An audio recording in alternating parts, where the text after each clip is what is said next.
September महिन्याच्या शेवटी जेव्हा पाऊस पडणं बंद होतं आणि दिवसात तापमान वाढलेलं असतं, अशा वेळेस आपल्या बागेमधली काही झाडं ही अचानक सुकलेली दिसतात आणि मेलेली दिसतात। याचं सर्वात महत्त्वाचं कारण म्हणजे सतत पडणाऱ्या पावसामुळे जमिनीमध्ये इतका ओलावा तयार होतो की जमिनीमधला ऑक्सिजन हा कमी होऊन जातो आणि पाऊस पडणं बंद झाल्यामुळे वाढलेल्या तापमानामुळे ते सगळे झाडं शॉक मध्ये जातात, त्यांच्यावर स्ट्रेस येतो आणि या स्ट्रेसमुळे ही झाडं सुकायला लागतात आणि मरायला लागतात। आपल्याला ही झाडं बघितल्यानंतर असं वाटतं की यावर काही रोग आला आहे का किंवा काही किडींचा प्रादुर्भाव झालेला आहे का, पण तसं काहीही कारण नसून झाड स्ट्रेस मध्ये गेल्यामुळे ते पूर्णपणे सुकलेलं असतं। माझ्याकडे कुंडीमध्ये आणि काही टीन कॅन मध्ये कलांचो झाडं लावलेली होती, ती सुद्धा रातोरात पूर्णपणे सुकली आणि ती मेली। सप्टेंबर महिन्याच्या शेवटी म्हणजे जेव्हा पाऊस पडणं बंद होऊन जातं, साधारण घटस्थापनेपासून ते दिवाळीपर्यंतचा हा जो 1 ते 1.5 महिन्याचा जो कालावधी आहे,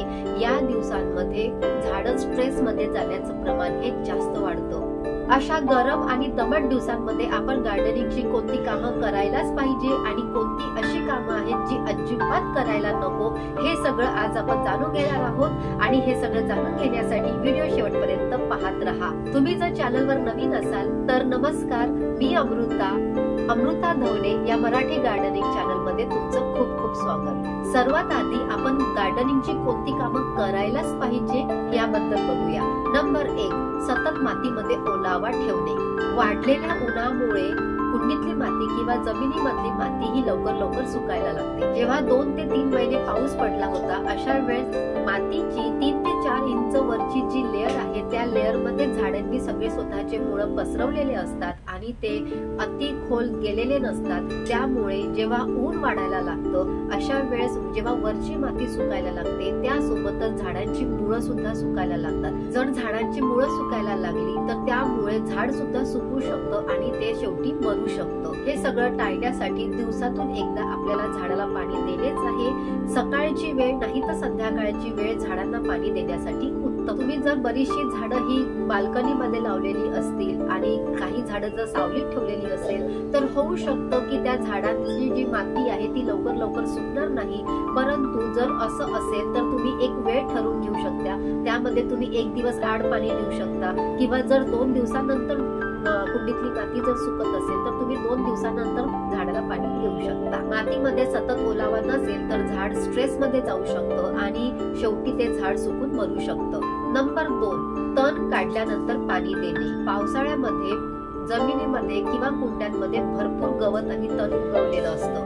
हे तण आणि हे गवत जे आहे ते काढणं अतिशय गरजेचं आहे। ते जर आपण काढलं नाही तर ते मुख्य झाडाचं सगळं जे पोषण आहे ते शोषून घेण्याचं काम करत असतं। स्पेशली जर आपण कंटेनर गार्डनिंग करत असू तर त्याच्यामधलं गवत किंवा तण काढणं हे अत्यंत गरजेचं आहे, नाही तर ते मुख्य जे झाड आहे त्या झाडाचं सगळं पोषण शोषून घेण्याचं काम करत असतं। त्यासाठी जे गवत आहे, तण आहे, ते सगळं काढल्यानंतर त्या ठिकाणी आपल्याला पाणी देणं गरजेचं आहे। पाणी दिल्यामुळे 2 गोष्टी होतात। एक तर त्यामध्ये जी काही हवा आणि एअर पॉकेट्स तयार झालेले असतील ते पाणी दिल्यामुळे माती दबून ते बंद होऊ शकतात। तण काढल्यामुळे जर झाडांची काही मुळं डिस्टर्ब झाली असेल तर झाड स्ट्रेस मध्ये जाऊ शकतं। हे टाळण्यासाठी तण काढल्यानंतर आपल्याला झाडाला व्यवस्थित पाणी देणं गरजेचं आहे। नंबर 3, कुंडीमध्ये पाणी साचू न देणे। जर अति पावसामुळे कुंड्यांमध्ये पाणी साचून असेल आणि पाऊस पडत नसतानाही जर ते कुंड्यांमध्ये पाणी तसंच राहत असेल तर त्यासाठी सर्वात आधी आपल्याला ड्रेनेज होल चेक करणं गरजेचं आहे। जर ड्रेनेज होल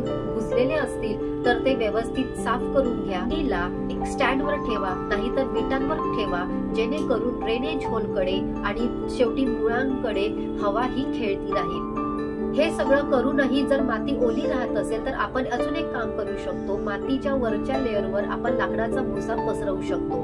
कोरडा लाकडाचा भुसा पाहिजे तो। कोरडा लाकडाचा भुसा जे मातीमधलं एक्सेस वॉटर आहे ते शोषून घेण्याचं काम करेल आणि अति पाण्यामुळे जे झाडाला मध्ये स्ट्रेस आलेला होता तो सुद्धा कमी व्हायला मदत होईल। जर आपल्याकडे लाकडाचा भुसा नसेल तर अशा वेळेस आपण न्यूजपेपरचे तुकडे अगदी पसरून ठेवू शकतो। मातीमध्ये जे एक्स्ट्रा झालेलं पाणी आहे ते न्यूजपेपर शोषून घेण्यासाठी मदत करेल। नंबर 4, मल्च करून ठेवणे। माती नेहमी आपली मल्च केलेली असावी।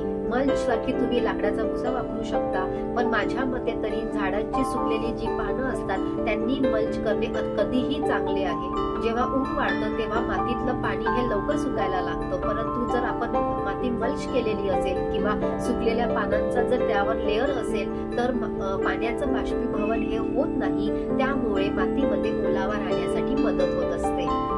आता आपण बघूया गार्डनिंगची अशी कोणती कामं आहेत जी सप्टेंबर महिन्यामध्ये कडक उन्हामध्ये अजिबात करायची नाही आहेत. नंबर 1, झाडांची प्रूनिंग अजिबात करायची नाही आहे. मग ती झाडांची सॉफ्ट प्रूनिंग असो किंवा मग हार्ड प्रूनिंग असो. जेव्हा झाड स्ट्रेस मध्ये गेलेलं असतं, ते स्वतःला वाचवण्याचं तेव्हा त्याचं काम सुरू असतं. अशा वेळेस जर आपण सॉफ्ट प्रूनिंग किंवा हार्ड प्रूनिंग केलं तर ते झाड अजून स्ट्रेस मध्ये जाऊ शकतं. हे आपल्याला आवर्जून टाळायचं आहे. पावसाळ्यामध्ये झाडांची भरपूर वाढ झालेली असते, त्यासाठी आपल्याला बऱ्याचदा सॉफ्ट प्रूनिंग आणि हार्ड प्रूनिंग करावं लागतं. परंतु हे जेव्हा तापमान व्यवस्थित होईल, थोडंसं थंड होईल, ज्या दिवशी तापमान अतिशय चांगलं असेल त्या दिवशी तुम्ही हे काम करू शकता. नंबर 2, कोणतेही केमिकल खत न वापरणे. आपण जेव्हा झाडांमध्ये केमिकल खत देत असतो तेव्हा ते मातीमध्ये हीट तयार करतं.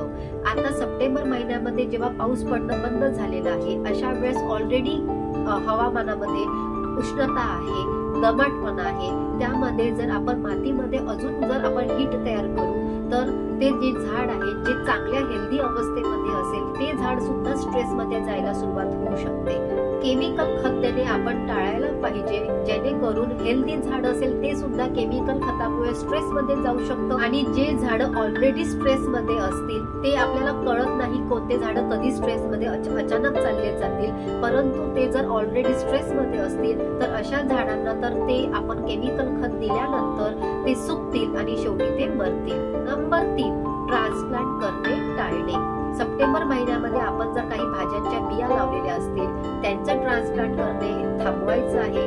त्यानंतर जर नर्सरीमधून आपण काही झाडं आणलेली असतील जी अगदी छोटीशी झाडं असतील, ज्यांचा रूट बॉल छोटा असेल, ज्यांची मुळं चांगल्या पद्धतीने डेव्हलप झालेली नसतील, अशा झाडांना सध्या ट्रान्सप्लांट करणे आपण थांबवले पाहिजे.